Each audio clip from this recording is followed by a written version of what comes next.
We as a species have collectively looked over our lives and wondered, why are we here? And then the next question we ask ourselves is, where do we go when we die? This is no different for the people who lived and died in Northern Europe. For us following the modern reconstruction of these religious beliefs today, it can be hard to answer the question of where do we go when we die, simply because we have very little evidence to go off of. That is why in this video today, I would like to share with you what we know about the individual gods of the dead, and where we go once we leave this world. Now, this is a subject I have covered on this channel before, including talking about the actual physical locations of the afterlife and what we know from the source material, in a really great video I made a few years ago, so make sure you check that out, as well as a video about Valhalla specifically and the burial practices of the Germanic and Scandinavian peoples. But today in this video, I want to focus specifically on the deities of these afterlives, including Hel, which I know is a much requested deity, so much so I will be releasing a video next week talking specifically about her and talking about the historical information in a Norse god series about Hel.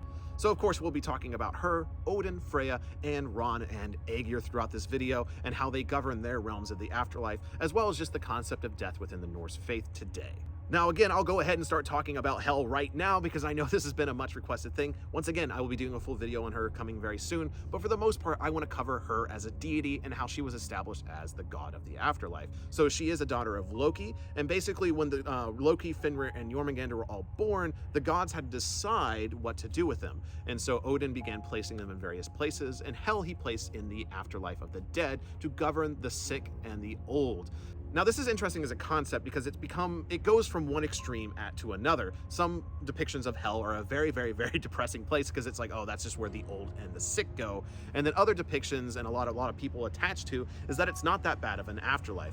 There's really not a lot to talk about here, just simply because we don't have a lot of information about her, and that's the sad reality of it, which is why for the video next week I have someone help me talk about it, just because there's really not a lot. But from what we can tell, Hel is a caretaker and a decent one, and it seems like Hel, as in the H-E-L, is not a bad place. I would describe it more akin to a graveyard in the sense that it's not, the beauty of a mountain, but it's got the subtle beauty and darkness of a graveyard anytime you visit it, where there's moss growing on things, maybe a little swampy, and it just has the vibe of death, but again, death in a beautiful way is I think more of what it would be like. But the majority of us are going to die a straw death and end up in the caring arms of Hel inside of Helheim, just like the majority of our ancestors, just because the majority of us live lives that do not lead us to dying in a way that draws the eyes of the other deities that have afterlives that they govern over, which is what we're going to be talking about here in just a moment when we talk about Odin and how he chooses his dead for his afterlife.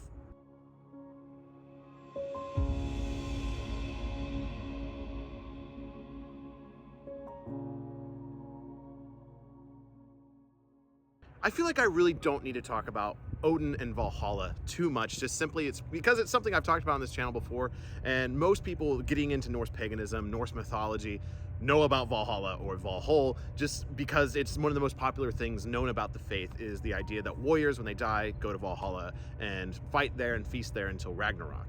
Now, what can be explored here is the fact that Odin was a very particular deity in the sense of who he chose to come to his afterlife.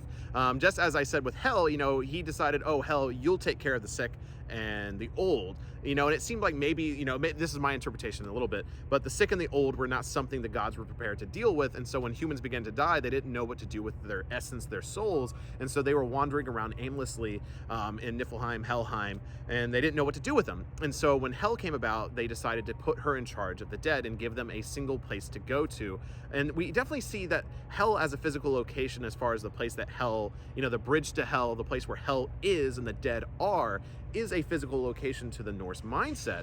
There are multiple stories about people interacting with giants or the dead outside of the realm of Hel, asking where it is, asking for directions, especially in the case of Hermund going to the road to Hel. He speaks to a giant woman, I believe, before he gets there. And so the idea that Hel isn't a place where others wander, maybe there was just so many aimless dead wandering around, the gods didn't know what to do with them because they don't have use for everybody, especially Odin. And so Odin in particular seems to be the deity that says, no, I only want the warriors, I only want the great. which is why I'm right here at the Henry Clay Memorial, which is the biggest memorial here in the Lexington graveyard, to, kind of nourish the mind a little bit, massage the mind. Because yes, we know about Odin wanting warriors, but the question becomes, who else does Odin want? It seems like Odin takes interest in many people throughout his stories, and he has many facets outside of the warrior one. And when we look at his names, there's over 200 names. He has warrior names, but he also has prisoner names. Does that mean that he wants prisoners for something? He has wizard names, wanderer names, wisdom names. And so it definitely begs the question is, does Odin let others into his hall? Does he have use for other humans? Because it definitely seems like Odin is a very picky person when it comes to choosing the dead, but he does seem to have interest in many different facets of life outside of just the warrior one. I'm not saying Henry Clay would have gone. I mean, Henry Clay state's interesting. He's very interesting. A lot of interesting history behind him, but I don't know if he was the Odin loving guy. He definitely wasn't.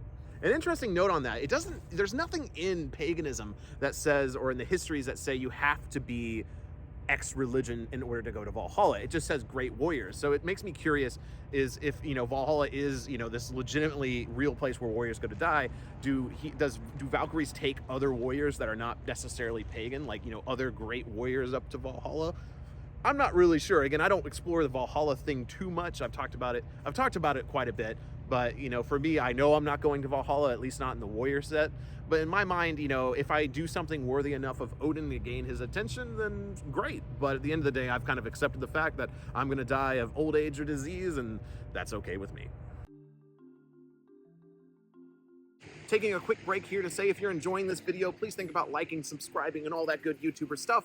And if you like this content even more, please think about going down to Patreon and supporting me there. I have lots of benefits as well, including our community Discord, live streams, early access videos, and the book supporter tier, where you get to see what I'm writing right now, which should come out hopefully at the end of the year.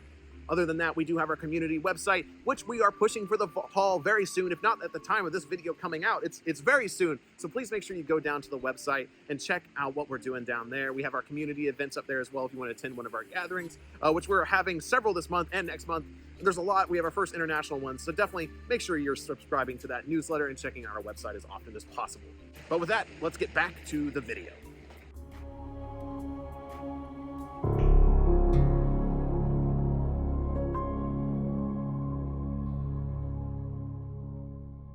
Now, another deity we could talk about is Freya and Folkvagner. This one is interesting because we don't have a lot of evidence to go off of here, but there's enough to say that an actual afterlife involving Freya is something that was obtainable. And we see that Freya is actually a really easy deity to reach, and it's mentioned several times, even by Snorri, that she's a great deity to reach out to because she always reaches back out. And in particular in Völuspá and Skama, we see a man build a shrine to her, or an altar, to honor her, and this actually interests her enough to take interest in his ancestry and to explore it with a witch and raise the dead and have kind of like a witch battle with a dead woman. So interesting that, again, she is someone that is reachable. There is also a story within Egil Saga about a woman claiming that she's going to live her life until Freya takes her to the afterlife, to Folkvagner, to spend her time with Freya. And then, of course, we are basically just told that Folkvagner exists, and Freya is given half the dead and Odin gets the other half. So presumably this means it's not just women, but it does seem from Egil Saga that women in particular wanted to go to Freya's afterlife. But it would presumably she would get half the dead from battle as well, just in battle in general. So again, she is a warrior goddess in that extent, but like in Völuspá and Skama, she can take interest in anyone, although this man in particular was a warrior as well. But I would say that it seems like Freya can take interest in anyone, whether they're a warrior or a woman or a man, it doesn't matter, especially since she's an easy deity to reach out to. So perhaps that Freya can take interest in somebody and bring them to her afterlife as well, much like Odin may take interest in somebody. So maybe you're picking on a theme I'm kind of putting out there in this video, is it definitely seems like the gods take interest in individuals based on their deeds, and then perhaps they are welcomed into their hall or afterlife. But of course, this is just my understanding of it and kind of what I have discovered throughout my time researching the gods and their stories.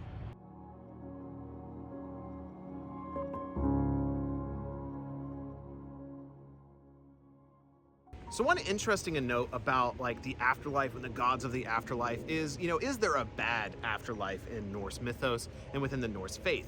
And not really. Some count Nidhogg as kind of like the bad afterlife, where the oath breakers go.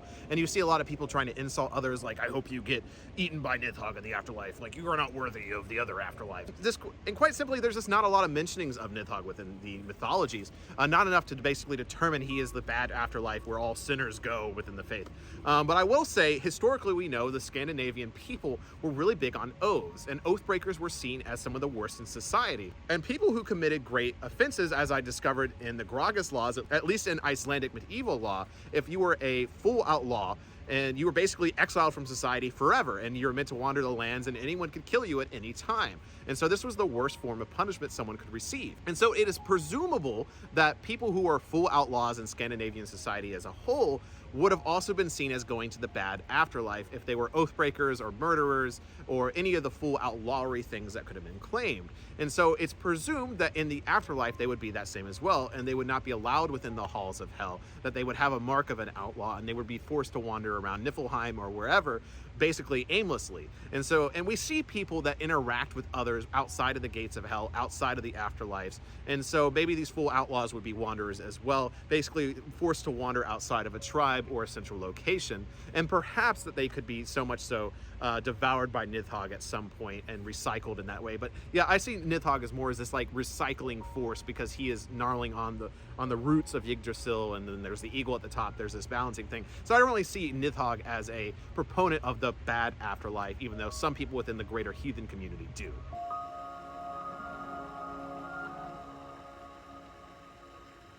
Now, I hope these next two deities are the ones you didn't expect in this video, because we actually do know that Ran and Ager were deities associated with the afterlife, specifically with seafarers. And it is said that anyone who dies at sea goes to the halls of Ager and is dragged down by Ran's net.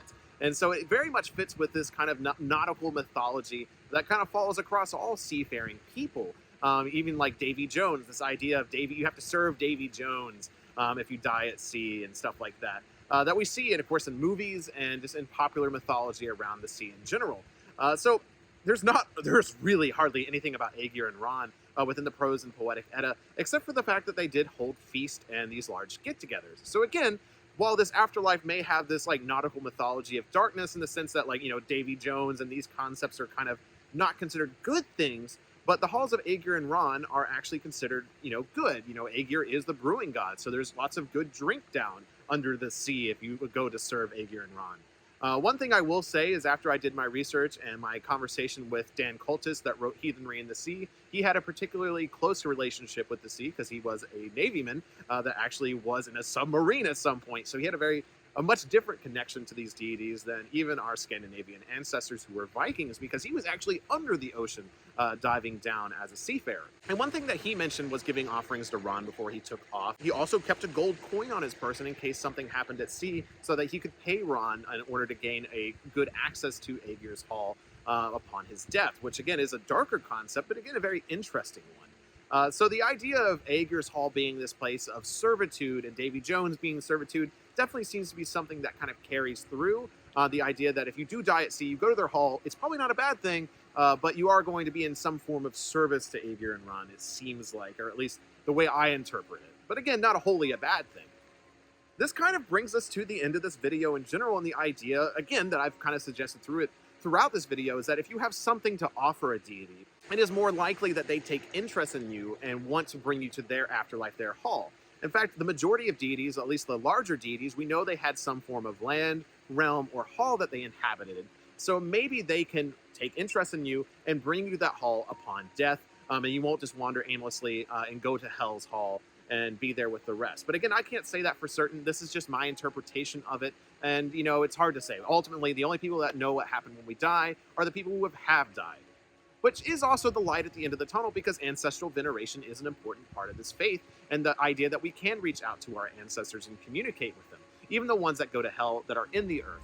And so I think this is the you know, again, the light at the end of the tunnel is the fact that death is not seen as this all-ending thing. We can communicate with our ancestors, which means our ancestors in the future will communicate with us. We can have a connection with them, and perhaps even the gods can take interest in our lives if we do something that honors them in a way, or at least is seen useful to certain deities such as Odin, and maybe they can take that interest to the next level and bring you to their afterlife so you can better serve them.